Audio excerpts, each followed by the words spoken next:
नमस्कार प्रिय दर्शकों, हाजिर हूं मैं। आज हमारी चर्चा शनिदेव से संबंधित है।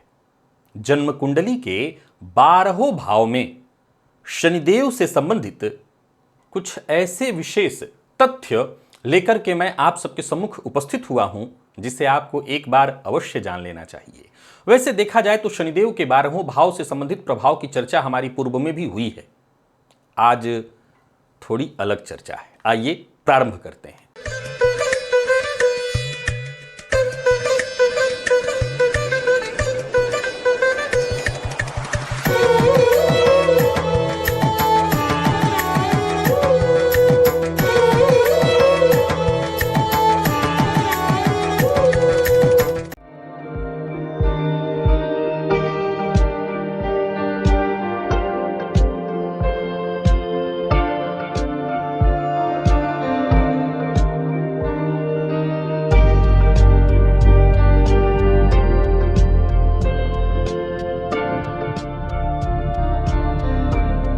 प्रिय दर्शकों, जन्म कुंडली के यदि लग्न में शनि हो तो आपके लिए ज्योतिष शास्त्र के मर्मज्ञ कहते हैं कि यह शनि एक अदृश्य ढाल की तरह कार्य करते हैं। ऐसा जातक अपनी वास्तविक क्षमताओं को दुनिया से छिपाने में माहिर होता है। आज से पहले आपने केवल परेशानियां सुनी हैं, आज जरा अद्भुत वो तर्क सुनिए। इसके अलावा शनि का लग्नगत होना एक और अद्भुत अनोखा प्रभाव उत्पन्न करता है। ऐसा जातक जीवन भर अपने कार्यों के प्रति जिम्मेदार बना रहता है, लेकिन कमाल देखिए तो दुनिया उसे या तो आलसी कहती है या तो वो अपने बारे में खुद ही बताने में कतराता है। एक ऐसा योद्धा जो एकदम गुप्त होता है ना। कमाल की बात। आपने अभी तक शनिदेव लग्न में हो तो यही सब सुना है कि आपका तो कोई काम वक्त पर होता नहीं, और दूसरे भी तो यही आपके लिए कहते हैं आप कोई काम वक्त पर करते नहीं। आप सब करते हैं, एक गुप्त योद्धा हैं आप। ये शनिदेव आपको विशेष अपना प्रभाव देते हैं। जन्म कुंडली के दूसरे भाव में जब शनिदेव होते हैं तो ऐसा जातक अपने जो भी पुरानी पारिवारिक रहस्य हो, जो भी धरोहर हो, अगर उसको लेकर के आगे बढ़ने का काम करे, परिवार की कोई छुपी हुई गुप्त संपदा हो या कोई गुप्त ज्ञान हो जो उसके पूर्वजों ने सुरक्षित रखा हो। अब देखिए, जरूरी नहीं है कि हर परिवार में उनके पूर्वजों ने कोई गुप्त ज्ञान ही रख रखा हो, लेकिन अगर रखा है और ऐसे गुप्त ज्ञान को लेकर के अगर आप आगे बढ़ें तो आप निसंदेह जबरदस्त सफलता हासिल करेंगे, परचम लहराएंगे। अब सवाल उठता है कि भाई मेरे दादा ने तो कुछ ऐसा किया नहीं था, सामान्य टीचर थे, अब उनका कौन सा ऐसा गुप्त ज्ञान था जो मैं लेकर के आगे बढ़ूं। कोई बात नहीं है, आपके पिता ने अगर कुछ ऐसा विशेष किया हो, क्योंकि इन दोनों में से कोई एक तो जरूर करता है। अगर पिता करता है तो दादा कम किए हुए होते हैं, और दादा विशेष किए हुए होते हैं तो पिता कम करता है। इन दोनों में से किसी ने तो कुछ किया होगा। इनके उस गुप्त धरोहर को लेकर के आप आगे बढ़िए, उनके किए कार्य को लेकर के आप आगे बढ़िए, आप कमाल देखेंगे। प्रिय दर्शकों, जन्म कुंडली के तीसरे भाव में शनि यदि स्थित हो तो ऐसे जातक को जो अपनी उसकी अभिव्यक्ति है वो लिखने के माध्यम से लिख करके अपनी अभिव्यक्ति को वो प्रकट करने में महारथी होता है, और गूढ़ ज्ञान, जो भी गूढ़ ज्ञान है उसको प्रकट करने का एक ऐसा तरीका, अनोखा तरीका उसको प्रकृति प्रदत्त प्राप्त होता है। ऐसा जातक अपना विचार, अपना शोध, सबसे पहले तो ऐसा जातक जीवन में कमाल की काम करता है कि जो भी बात उसको कहनी हो, जो भी बात उसको रखनी हो समाज के सामने, एक लंबा अरसा लगा देता है। कई ऐसे फिल्म मेकरों को आपने देखा होगा कि एक एक फिल्म पर वो 2-2, 3-3 साल तक रिसर्च करते हैं और फिर उसके बाद वो फिल्म बनाते हैं, और तब उनकी फिल्म हम देखते हैं। एक उदाहरण मैंने दिया, हर क्षेत्र में ऐसे लोग हैं। कोई किताब लिख रहे हैं, ऑथर है, तो वो लगातार रिसर्च करेगा। तो ऐसे लोग ऐसा ही करते हैं कि खूब उस पर अनुसंधान करेंगे, वर्षों लगा देंगे, और जब प्रकट होंगे एक साथ तो लोग उनके कार्य को, उनके पुरुषार्थ को स्वीकार किए बिना रह नहीं सकते हैं।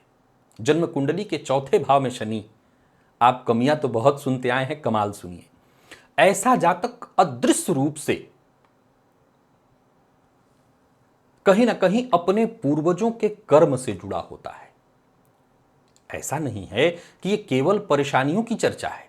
ऐसा जातक अपने जीवन काल में एक अज्ञात सुरक्षा उनसे प्राप्त करता है। जब भी वो कठिन समय में परेशानी में होता है तो मानसिक बलाबल के रूप में या किसी और गुप्त तरीके से उसके अपने पूर्वज ही उसकी सहायता में सदैव होते हैं। ऐसा जातक जितनी भी गहरे रंग हैं, अगर रेड लाल पसंद करता है तो बहुत गहरा लाल, काला पसंद करता है तो मैंने कहने का तात्पर्य है गहरे लाल वस्तुओं, गहरा रंग जो है उसको बहुत ज्यादा पसंद करता है। पंचम का शनि, आपने केवल कमियां ही सुनी हैं, आइए कुछ अच्छाइयां बताता हूं। ऐसा जातक अपने पूर्वजन्म के जो उसके कर्म हैं उसको वर्तमान जीवन में, ये जो वर्तमान उसका जीवन चल रहा है, कहीं ना कहीं उससे प्रभावित होता है। लेकिन एक अनोखी बात यह है कि ऐसा जातक, उसकी संतान कहीं ना कहीं एक गूढ़, उन दोनों के बीच एक आध्यात्मिक गूढ़ संबंध होता है। या यूं समझ लीजिए कि ऐसे जातकों की जो संतति होती है वो वही होती है जिससे पूर्वजन्म में इसने कोई वादा किया हुआ होता है। मैंने जो भी सूत्र बताया ध्यान से सुनिए। पंचम का शनि कष्ट तो देता ही है, आप जानते हैं, कई तरह की परेशानियां देता है, लेकिन ऐसा जातक अपने पूर्वजन्म के कार्यों से सीधा जुड़ा हुआ है इस जन्म में भी, और उसकी जो संतति है वो वही है जिससे इसने कोई वादा किया है। अब यहां एक विचारणीय तथ्य है कि हो सकता है उसने वादा करके निभाया ना हो तो बच्चे के द्वारा कष्ट दिया जाएगा, लेकिन यह सूत्र पूरी तरह से ऐसे सिद्ध नहीं हो सकता क्योंकि गुरु संतान के कारक होते हैं। अगर गुरु कुंडली में अच्छी स्थिति में है तो हो सकता है आपकी संतति वो बंदा है जिससे आपने कोई वादा किया था लेकिन अधूरा रह गया, वो इस जन्म में पूरा करेंगे और उसके सहयोग से करेंगे। छठे के शनि की यदि हम चर्चा करें तो ये बहुत अच्छा माना गया है। ऐसा जातक अपने शत्रुओं से निपटने के लिए सदैव रणनीति अपनाता है, और इसका एक सबसे अद्भुत गहरा पहलू ये है कि अपने शत्रु की कमजोरियों को पहले ये समय लगाता है, उसको समझता है, उसकी चाल को समझता है और तब जाकर के उसके ऊपर वार करता है। इसीलिए षष्ठ शनि के लोग कुशल योद्धा होते हैं। प्रिय दर्शकों, जन्म कुंडली के सप्तम के शनि आप जानते हैं कई तरह की परेशानियां लाते हैं, विवाह तो बनने ही नहीं देते, होने नहीं देते, तमाम परेशानियां।